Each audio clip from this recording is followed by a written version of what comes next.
To begin this story, two guys walk into an apartment in search of their friend. One of them is Delray Hicks, Nashville's MLB team The Legends pitcher, while the other guy is Braden Mack, owner of several Nashville nightclubs. On entering the house, they notice how untidy everywhere looks, and then they hear a sound coming from the bathroom. As they head to the bathroom, they are shocked to see their other friend Gavin Scott, the Nashville Legends second baseman, lying helplessly in the bathtub with a bottle of alcohol and a picture frame in both hands. To help the situation, Mac turns on the shower to drench Gavin in water.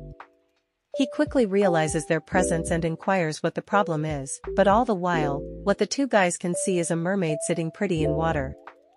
Mac even jokingly hints at leaving before the little mermaid attacks him, and while they are still talking, Gavin moves to the toilet to puke. In a much calmer moment, Delray reminds him that the team needs him alive for the next season, and then he asks what happened to him.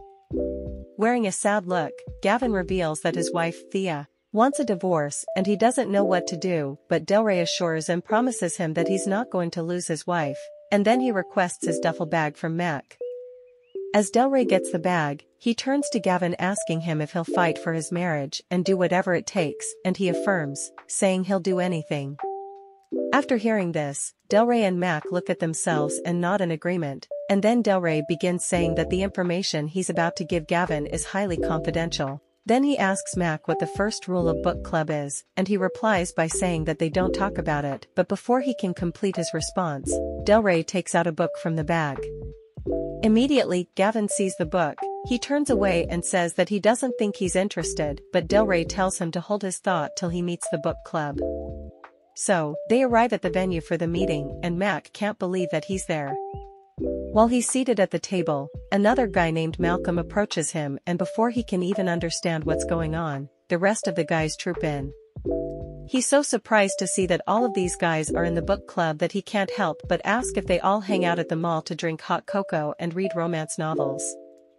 One of them even offers him a drink, but he's shocked to learn that they even have such drinks.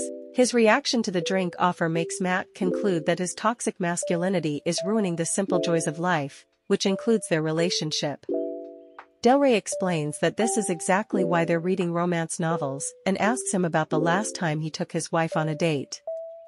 Seeing his inability to answer the question, Delray reveals that 2 years ago, he was in the middle of a divorce. Gavin expresses shock on hearing this because he thought his friend's marriage was perfect, but Delray goes ahead to explain that he also thought he and his wife were perfect for each other until she said something that made him realize that nothing was ever perfect. He shares that his wife said that he looks at her, but he never sees her, and this forces Mac to ask what he did after that. He replies by saying that he joined the book club to put himself in her shoes, and now they're happier than ever. Subsequently, Mac turns to Gavin saying that he has a choice to make, and then he poses the question, "Will you join us or not?" He mutters as memories of his wife flash through his head. With fierce determination, he decides to join them while asserting that he'd do whatever it takes to save his marriage. Then, he sips from his cup and suggests they speedrun the process, because he's meeting his wife the following night. On hearing this, they quickly pull him as they walk out, saying that he's not meeting anyone in those rags he's wearing, at least, not under their watch.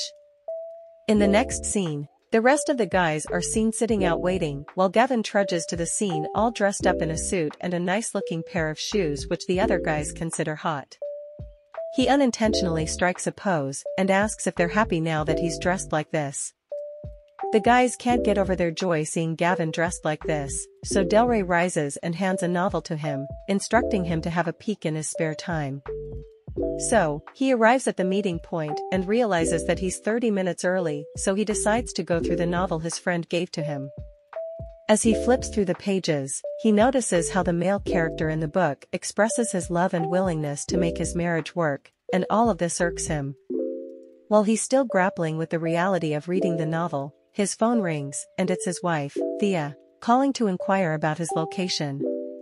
She also requests that he save her a seat as she's helping their kids get ready before their show.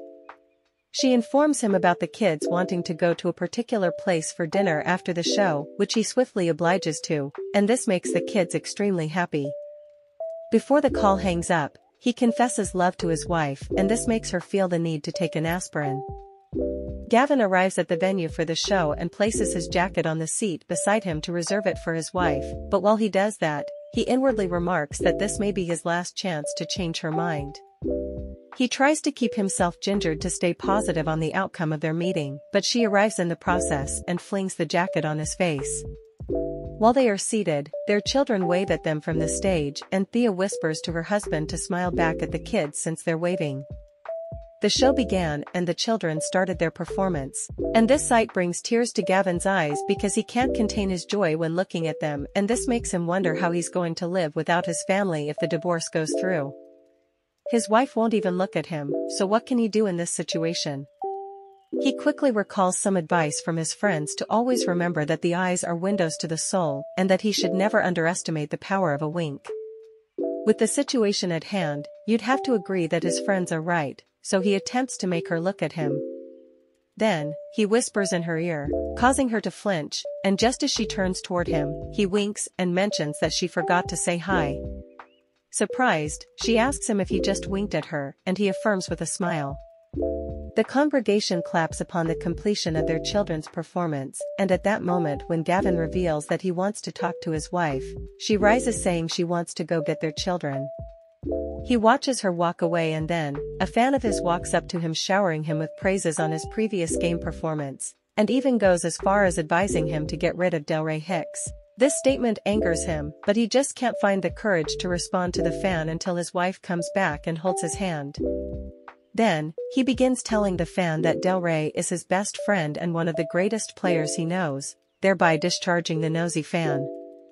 After the fan leaves, he thanks Thea, but she advises him not to read meaning into her gesture. Besides, Delray doesn't deserve all that the fan was saying. He cuts in saying that he wants them to start all over. On hearing this, she immediately pulls her hand out of his saying that there's no point in that, but as he tries to plead, she dismisses him and walks away. Much later, while they are out for dinner with the kids, one of them points to a picture hanging on the wall and reminds her dad that it's a picture of them and they were so happy back then. Subsequently, one of the kids draws Gavin's attention and asks him why he doesn't come home anymore. Faced with shock by the question, he quickly tries to change the topic and then he replies by saying that it's because he's busy, but the child screams in anger and professes her hate for her father. Seeing the kids with teary eyes, Thea rises and says that she was talking to their dad earlier and he promised to come over to read to them tonight. To put smiles on their faces, he readily agrees, but whispers to his wife asking if he can really do that, and she replies by saying that he'll leave as soon as the children fall asleep. They arrive home much later at night and the kids are so pumped about their father's presence, but on entering the house, Gavin sees their dog who quickly runs to him. While he plays with the dog, he notices a broken wall and when he inquires about it, Thea reveals that she's tearing down the wall. Surprised, he probes further asking her reason for that and she responds by saying that she never liked the wall and it blocks all the light. Not satisfied with her answer, he says that they could have talked about it before she embarked on breaking it down, but she flares up and says that the wall should be the least of his problems at the moment. She seems to still be mad at him over a previous incident, but he continuously apologizes and seeks an opportunity to make it up to her. He even asks her to tell him what he can do to save their marriage, but she insists that there's nothing he can do, and the sooner he settles, the easier it'll be on their kids. After hearing this, he agrees to sign the divorce if that's what she wants, but only if he can't win her back. After much back and forth, she mentions that she wants what's best for their kids, which means that she's giving him a chance, and then she informs him that he has till Christmas to prove himself. She also tells him to stay in the guest room and hints at her sister's presence. Just as he's about to complain about her sister being around, she asserts these as her conditions, so he either takes it or leaves it. In another scene, Gavin is seen with his guys informing them that he's moving back to his house tonight. They all seem very happy for him, but he carries a long face. When Delray inquires about his mood, he reveals that his wife gave him conditions, so it's either he wins her back in a month, which is Christmas, or he'll have to call his lawyer.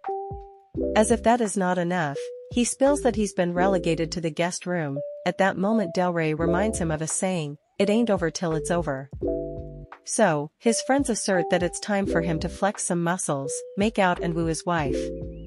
However, he laughs it off, saying that he's a father of two and his wife is not going to go crazy over his abs. Mac immediately whispers to another guy telling him that Gavin probably hasn't read that part of the novel yet, and then, he orders Malcolm to keep an eye on the coast while he demands the book from Gavin. He hastily flips through the pages and shoves it at his face. Apparently, it entails a particular scene where the novel's male character expresses his love for his wife by trying to prove that they are bound by love and not duty. Gavin and his friends all gather around the book as they read that particular passage together, and then an old lady peeks at them and mentions how much she loves the author of the book. Startled, they all pull back while Gavin, in a bid to avert the attention, remarks that the book is a present for his wife. After the lady leaves, Malcolm clears his throat and asks Gavin if anything from the passage stands out for him, but he smirks and replies that he doesn't need a fictional character to show him how to go about the issue with his wife. Delray and Mac try to persuade him that he needs everything the book says to get his wife back. With the short timing and condition his wife gave him in mind, he finally agrees to tighten his abs, and then he rises and heads home. Subsequently, he carries out his workout sessions at home. With the knowledge of his wife's sister taking the kids to school in mind, he guesses that Thea will be asleep and decides to quickly shower and get into wooing his wife. The sound of the shower wakes Thea up, and just as she gets up from the bed to confirm if her sister got the kids ready for school, she's shocked to see her husband in the shower. Although he urges her not to mind him as he only wants to shave, she stylishly blushes and reminds him that he shouldn't be there. He counters by saying that he's moving back in today after all, but she still insists that it doesn't mean he can use this bathroom, and then she reminds him of her terms. So, he adheres to using the guest bathroom next time, while inwardly saying that this is a competition and he intends to win it.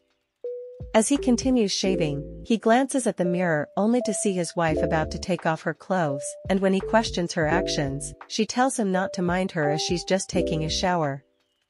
Now she's using his words against him, right? With this sight in front of him, can he really resist her? He inwardly asserts that he's not going to fall for her, but I guess it has become unbearable as he walks toward her and asks what she's playing at. Just at that moment, there's a knock at the door, causing Thea to shove him off of her sight upon realizing that it's her sister at the door. Seeing how tense she is, he's forced to ask if her sister knows about him moving back, and she replies by saying that she didn't tell her because of her temper. As Thea opens the door, her sister immediately asks why Gavin's stuff is in the guest room, and just as she's about to explain, the door opens widely and her sister catches sight of Gavin in a towel. Angered, she questions his presence there, and Thea tries to explain that he'd be gone by Christmas, but her sister seems not to be having any of that. She and Gavin argue for a while until Thea gets fed up and throws them both out of the room, while outside her sister continues to hit at him despite his effort to keep things civil. Seeing the sister's reaction, he acknowledges that this isn't going to work, so it's time to play hardball. Afterward, he walks back to his wife's room insisting that they need to talk, but just as she's about to decline, he grabs her waist and pulls her to the wall, reminding her that they were in the middle of something. Then, he mentions that she set her conditions, and he accepted, so now it's his turn. He begins his conditions with the first being that they'll attend the annual team Christmas party, secondly, they'll go on a date once a week, and thirdly, he'll give her a goodnight kiss every night starting tonight. Hearing all this, she asks him if he thinks he'll get anything out of it, and he responds by saying that he'll get the best prize, which is her love. He thinks that things can be perfect again, but she pushes him away and says that things were never perfect between them, and then she exits the room. A while later, their kids return home announcing their arrival to their father. Also, Thea requests that he help her get the turkey from the car. Thrilled, he asks her if she's taking turkey to Del Rey's, but this question comes as a surprise to her, causing her to ask what he means. Just then, he reveals that Del Rey invited them, but this only annoys Thea more. It is at this point that he realizes that he messed up. The kids express their excitement about going to their uncle's place while Gavin and his wife try to sort out the misunderstanding. Thea mentions that with what's going on between them, his friends will be watching them like hawks, and this results in him asking if she doesn't like his teammates, but she replies by saying that she doesn't like their wives and girlfriends. They continue to argue for a while until she finally agrees to honor the invitation. On the day of the occasion, Del Rey is seen standing with the other guys, and then he informs them that Gavin and his wife are present. All the while, a particular lady by the corner who heard him smirks and refers to Gavin as the Grand Slammer and his wife. She even mentions how much she has missed Thea. Who could this strange lady be? They arrive at the venue and everyone exchanges pleasantries. Thea follows her friend Nessa, who urges her to let her know if a certain Rachel makes her feel uncomfortable. While they share a hug, the Rachel in question steps in greeting Thea and forcefully hugs her. She tries to annoy her, but Thea retaliates, while Nessa stands by the corner laughing. Almost immediately, Nessa introduces Mac to her friend and they begin talking, but this sight doesn't sit well with Gavin, who quickly draws the attention of the other book club members. He points out that Mac is doing a thing from the book, but the other guys whisper, reminding him not to mention a word about the book. Before they know it, Gavin angrily stomps in Mac's direction, asserting that he's going to end his life. Meanwhile, Mac continues to offer his bar to Thea if she ever feels down, but before he can complete his statement, Gavin throws a punch at him. Thea's jaw practically drops to the floor, and she shoots her husband a disbelieving look, asking if he seriously just punched Mac in the face. He starts to justify himself, explaining it was because Mac was hitting on her. But Mac, instead of showing any remorse, proudly admits that hitting on married women is his specialty.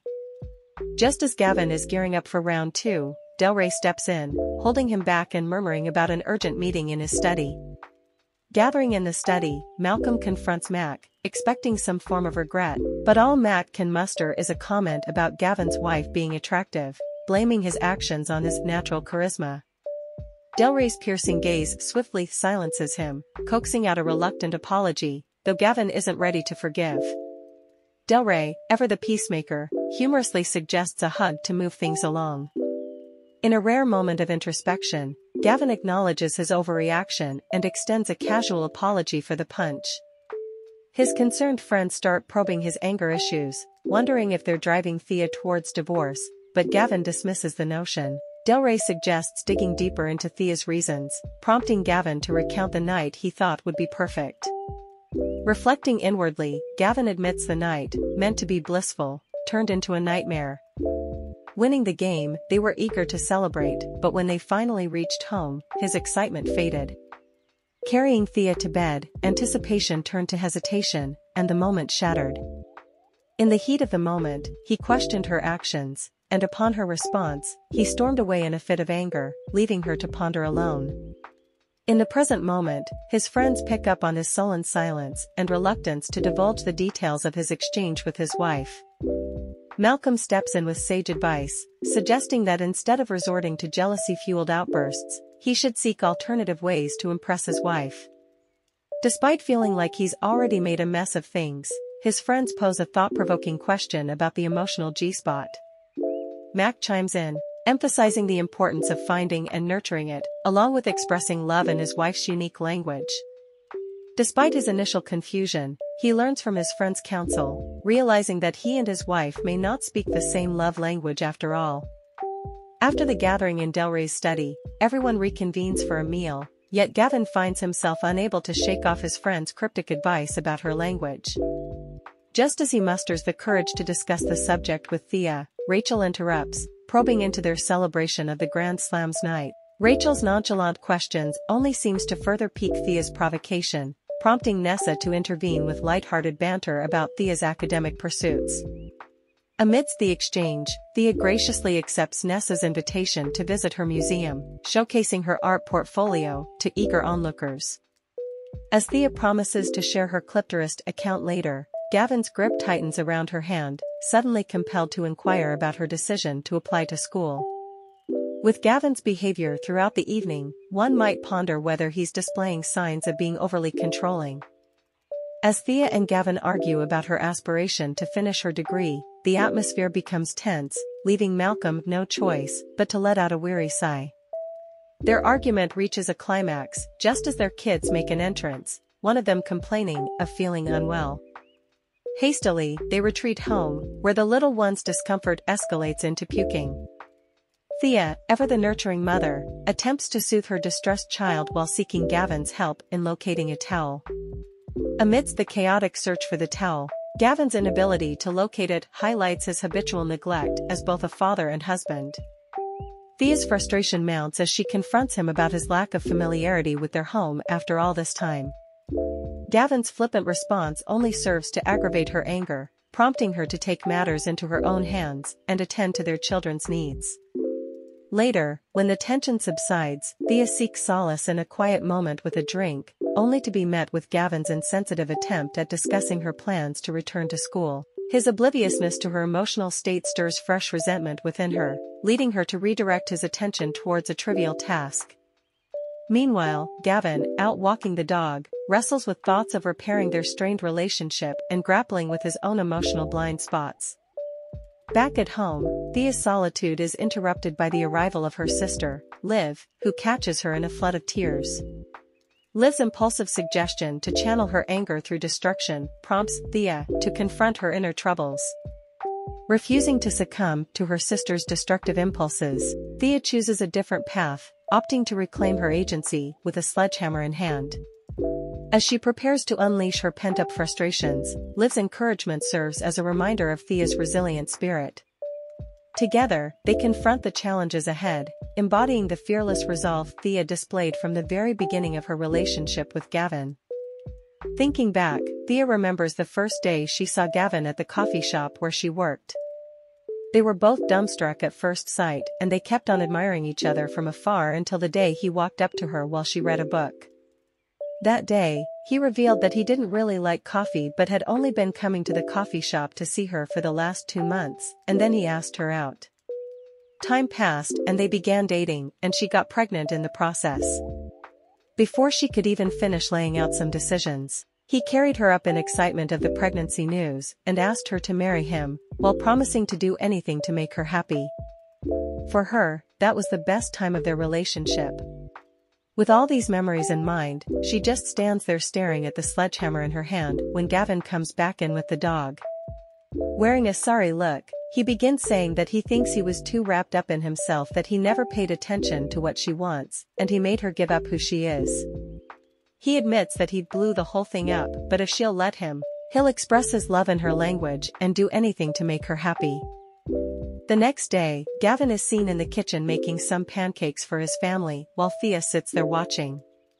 He serves her while she mentions that he didn't have to go through all this, and just then, the kids burst out of their room excited about the aroma of the pancakes. They are surprised to see that their father can cook, even though pancakes are the only thing he can make. He serves their portion, and this gesture makes them refer to him as the bestest dad in the world.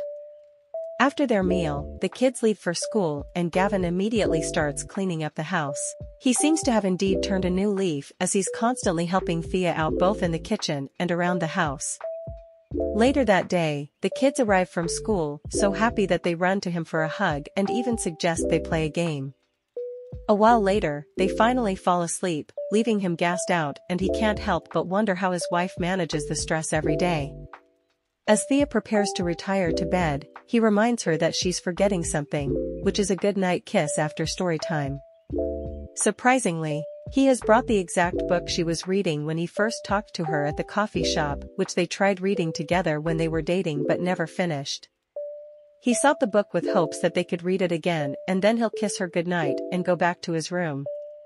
As they lay on the bed ready to read, Thea asks him if he's going to continue from where they left off, but he replies by saying they should start over. A while later, after Thea seems to have fallen asleep, he rises and heads back to his room. He visits the gym the next day with his friend, but his constant gaze at his phone makes Delray question what he's doing. He responds by saying that he's looking for a place to take his wife on a date, and he has to find a place good enough to impress her. Delray remarks that this shouldn't be about impressing her, rather, it's about getting her to open up to him. Then, he takes out his phone to show him something while he mentions that romance novels might be their manual but Clipterist is their visual reference. As the search continues, he finally picks out a place from Clipterist to try out. Could the book club be the secret ingredient to saving his marriage?